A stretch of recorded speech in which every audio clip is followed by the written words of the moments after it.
Hello and welcome to the Proptech Hot Seat on iPropertyRadio with myself, Carol Tallon, the show where we explore the trends and technologies driving innovation across the built environment.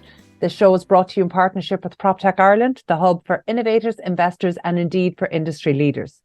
In the Proptech Hot Seat today is Florence Stanley, Director of Floorplate and Property Director with the Giant Company. And I am so excited to be introducing Florence to you today. She has a concept that if you aren't familiar with it, I think you're going to get really excited by. Florence, you're very welcome. Thank you so much for joining us today. Thank you, Carol. It's great to be here. Yeah, I'm very excited. Florence, in Ireland and indeed beyond Ireland, you will be well known from your time in the property industry and across the commercial real estate. But here today, we're here to talk about something that's a little different. So I mentioned in the introduction, you're a property director with the Giant Company. What is the Giant Company? Okay, so the Giant Company is a company that was formed a number of years ago. The CEO of the Giant Company is a man called Paddy Dunning, and Paddy Dunning would be well known both in Ireland and overseas. He owns and runs the Temple Bar recording studios. He owns the Wax Museum in Ireland. He owns Grouse Lodge recording studios, which is actually where Michael Jackson made, I believe, his last album. I mean, he certainly recorded there along with many famous and well-known artists. And he owns the Button Factory. And Paddy came up with this idea of creating a giant. It's a rather long story, Carol. So please do tell, because it is so fascinating. And I'm going to encourage anybody that's listening in or even watching on YouTube along with us, do a Google search as well, because quite frankly, you need to see what Florence is talking about to really appreciate how very cool this is. Yeah, it is rather spectacular.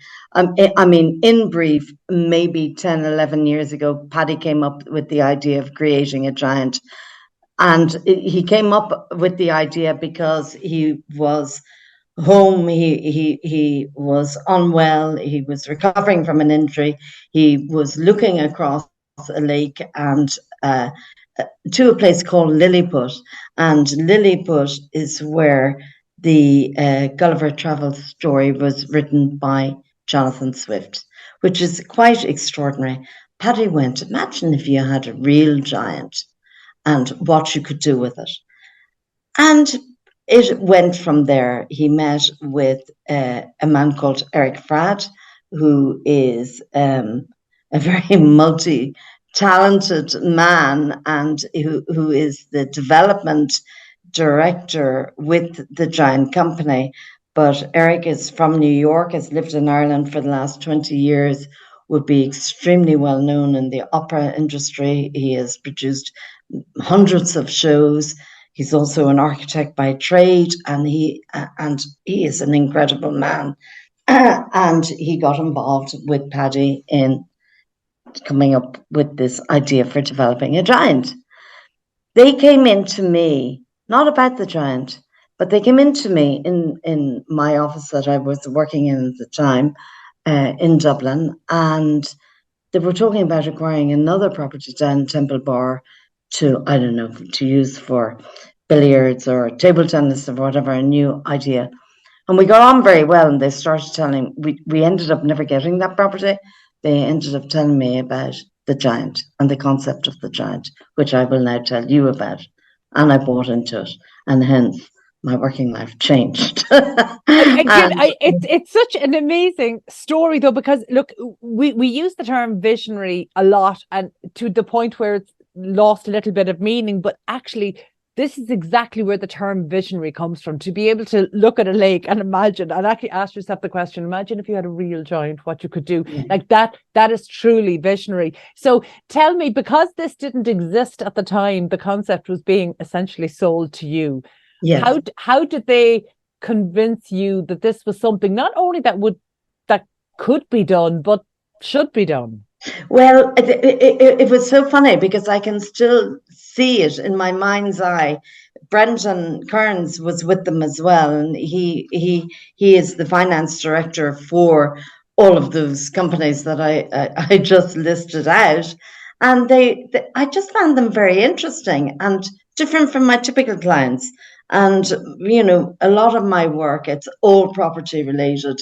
But in the last, I was deputy MD in CBRE, and I was used to advising people on properties and valuations and rent reviews, and acquiring properties was something that I had really, I acquired properties right through, the early 2000s, and was around for the fall of the property market in 2009, and then continued it, and would be fairly well known in the acquisition field. And they were talking about rolling out this giant. So the giant basically is the world's tallest, and this is going to sound contradictory in itself, but the world's tallest moving statue. So its head moves, it can speak, and its arms move. The design for the statue was 40 meters high. 40 meters high is higher than the Statue of Liberty from the foot standing on the base to the top of the hand stretched up. And I went, wow. And this statue was going to be made out of steel, covered in a matrix skin with thousands of pixel lighting. And you would go into a machine at the base of the giant, get scanned, and you would become the giant. But the giant would also have a lift, an elevator, which would take you up to a roof garden on the shoulders of the giant, from which you could look out at the city below. So they told me about it, and I said, have you got anything to show me? And they said, no. And I said, well, have you drawings? And they said, yeah, we do have drawings. We can show you drawings. And I said, well, have you any models? No models. Any scanning machine? No. And I said, wow, this could be amazing. I'd love to get involved in something like this. And I can acquire the sites for you all around the world, because we're bringing it around the world.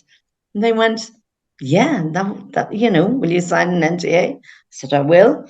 And I did. And I took it over to London, and I introduced it to two contacts I had through the industry. And they kind of said, don't think this is going to work. And I went, okay, I don't agree. I actually really think this is going to work. Came back to Ireland, and the guys were working furiously. And I said, look, we really need to be able to show something to get somebody to buy into this. We put a proposal to Enterprise Ireland with the plans, and they went, yeah, we think this can work. We will give you money. Paddy got money from different sources. A lot of it would have been through his various businesses. Mm-hmm. We all got involved. I worked on it for no money. So, gave my time without getting paid for it, because I really believed in it, and it really excited me. That all started, would you believe, in 2019. The end of 2020, I, as I said, was employed with CBRE. I left CBRE and set up Floorplate so I could concentrate on the giant and other projects and clients that were particular to me. So obviously I've been working in the property industry over 35 years. I'm not going to tell you my age. I thought it was time to, change direction, step back a bit, and not be so stuck to the corporate 9 to 6 or 9 to 9 or whatever. And it is the best thing I've ever done. So if anybody's listening to me, do it. Take the chance and do it. You won't have the same guaranteed salary every month, but you'll have a lot of fun and different ideas and working with people you really like, because I'm still doing acquisitions for other clients of mine. Anyway, moving Florence, back to... do you know what? I just have to interject there to say, you know, I talked about Paddy and Eric being visionaries. You're clearly a visionary yourself. I love that you've just given that advice to the industry, and I'm really hopeful that people will actually take it on board and want to do it, you know, because look, what you've done is so inspiring. And by the way, nobody gets paid in a startup, so that's very normal. That's probably new coming from the corporate world, but anybody listening into our Proptech Hot Seat will be nodding. They'll be feeling your pain. Do you know, it's funny, as you were describing it, and maybe for people listening in who haven't Googled the images yet, one of the ways I would almost describe this to people, it's almost like if Christ the Redeemer statue in Rio de Janeiro came to life and could shapeshift.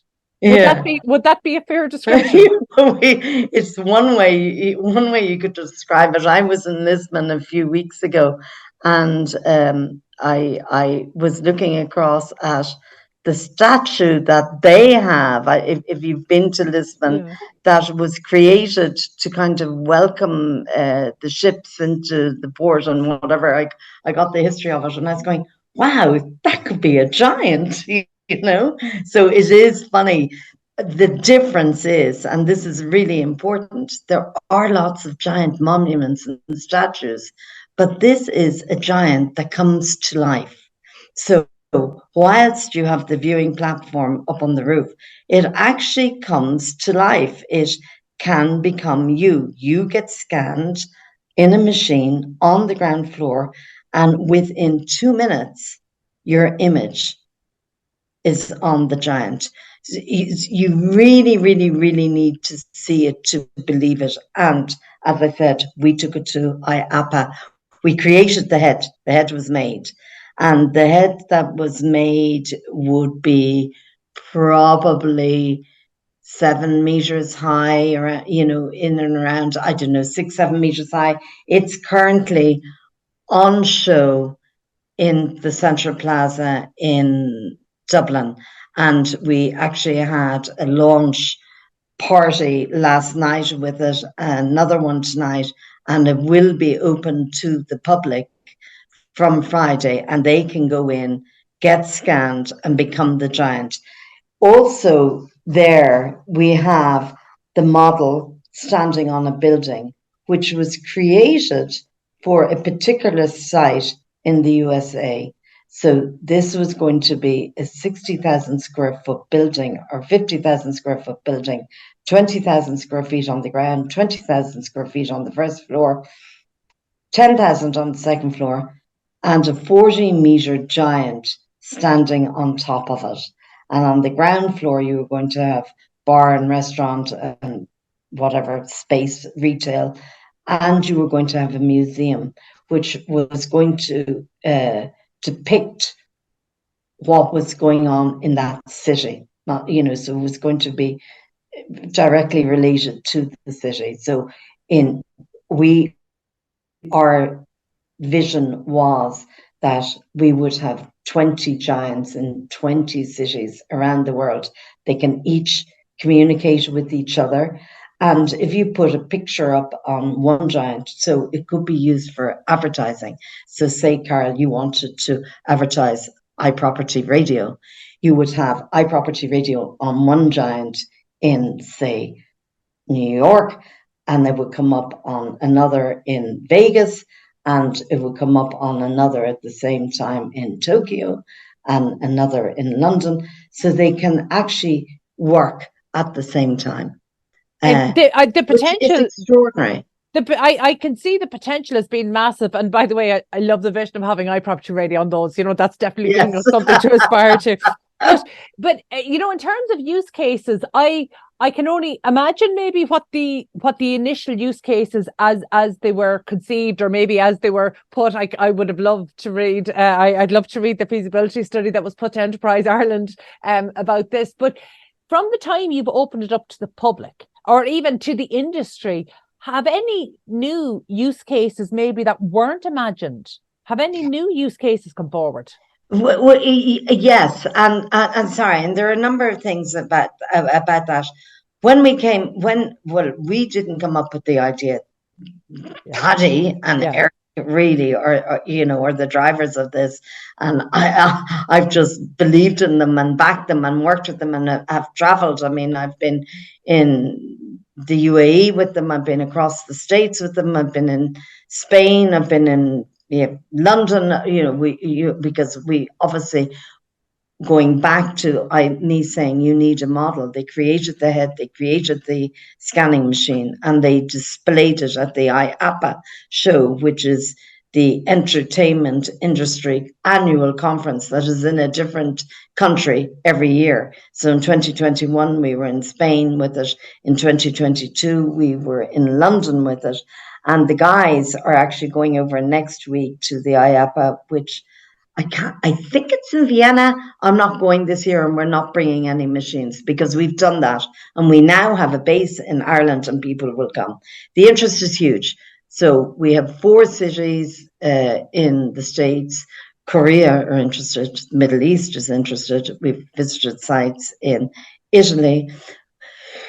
We're talking to as many people as we can. And what is really interesting, and Carol, this is what you were saying about technology. When we started this, we were talking about a 40-meter giant. But technology has advanced so much that we can now make this as small as 10 meters. So we are in advanced discussions for an indoor giant to be built and put in place in the States. And we are hoping that that will happen and it will be up and trading within the next 24 months. Actually, less is the timeline. Well, can you just explain? That can go anywhere. Yeah. So when we launched last night in Dublin, we were explaining this could be 10 meters high. We're based down in Central Plaza in the Heinz building. We've taken the showrooms for 4 months. We may renew it. We may not, depending on, market conditions, etc. But you could actually put a giant on the Central Plaza that would be, say, 10 meters high, and it would work.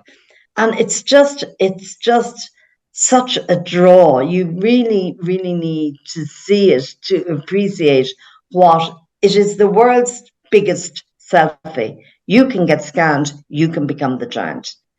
Florence, the world's biggest selfie sounds horrifying to me, but yes. but other than that, I'm on board. But just actually to remind people, there from Friday the 22nd, for a period of at least 4 months, this will be open to the public, and people can go down to Central Plaza and take a walk in. But look, I'm really curious, and I think people listening in, on the Proptech Hot Seat, we love innovation, we love to hear about the visionaries, we love to hear about the journey, but we also know that delivering this has to be underpinned with, a certain business model. There has to be use cases that we know can be income generating. So let's start, I'm curious about the business model, and I appreciate that, as with all startups, that's probably a bit of a movable feast at the moment. But let's talk about the customers. Are your customers governments? Are they cities? Are they local authorities?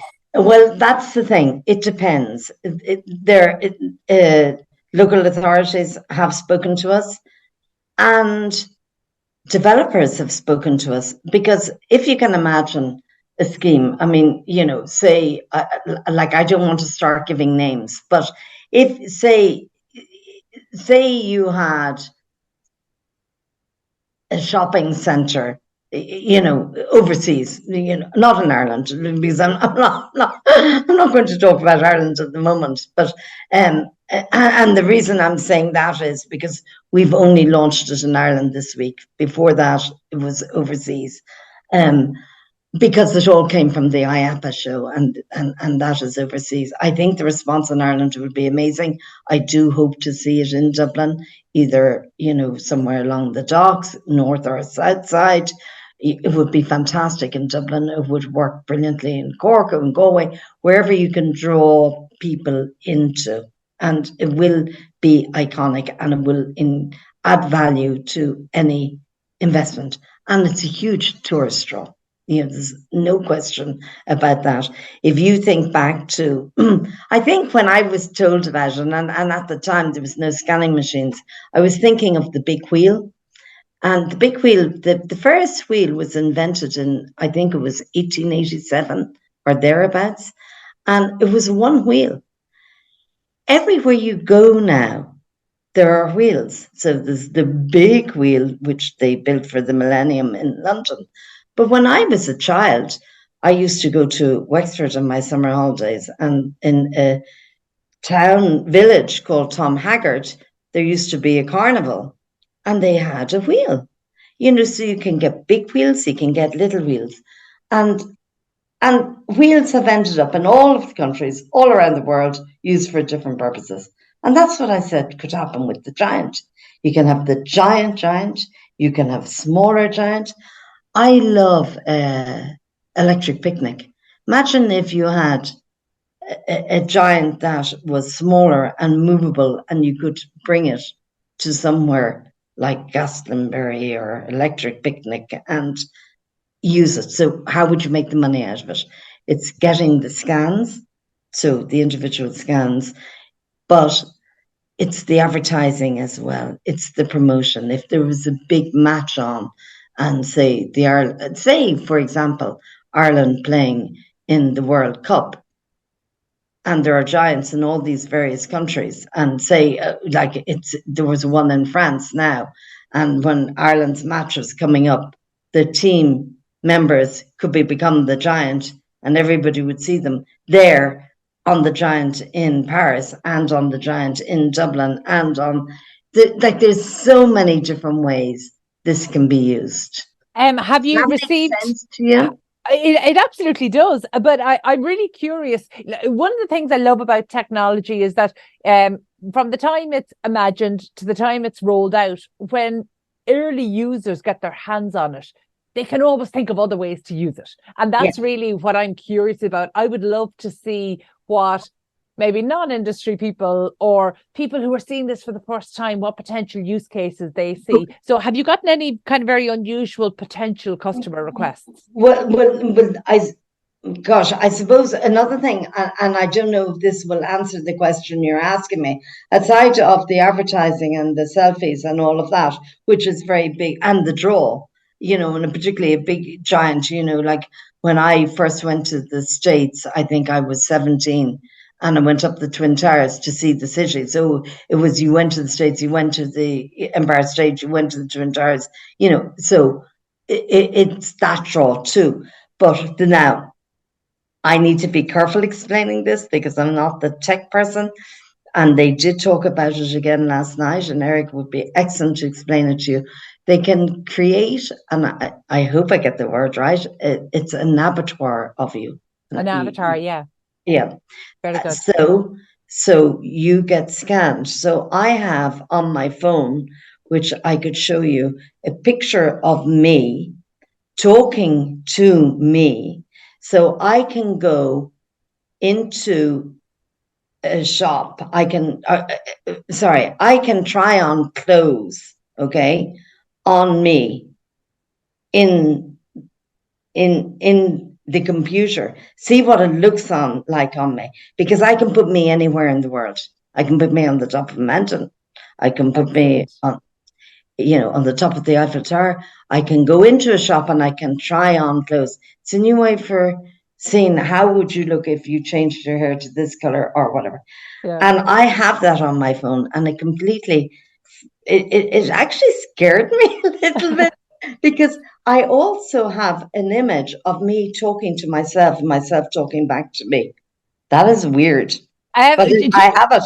But these are tools that I know there can be a little bit of trepidation around as well. But I mean, the potential use cases, they're just starting to emerge. It's such an exciting area, and I would definitely encourage anybody listening in to make their way from Friday the 22nd down to Central Plaza to take a look. But before we finish up today, Florence, can you share any of the future plans for the Giant company with us? Well, where we are at today is we are seeking sites in which to locate the giant, and the sites now. When we started, we needed an acre and we were going to have a big building, because, as I said, technology has changed, and because you can have smaller giants as well as bigger giants, we can actually put this anywhere that will create a draw and pull people in to use it.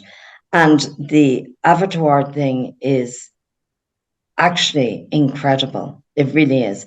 What I would also say is we have patented this. We believe in it so much. It is patent around the world. We've paid for the patents everywhere. So we did that knowing this is going to work. It is going to happen. It is going to be real.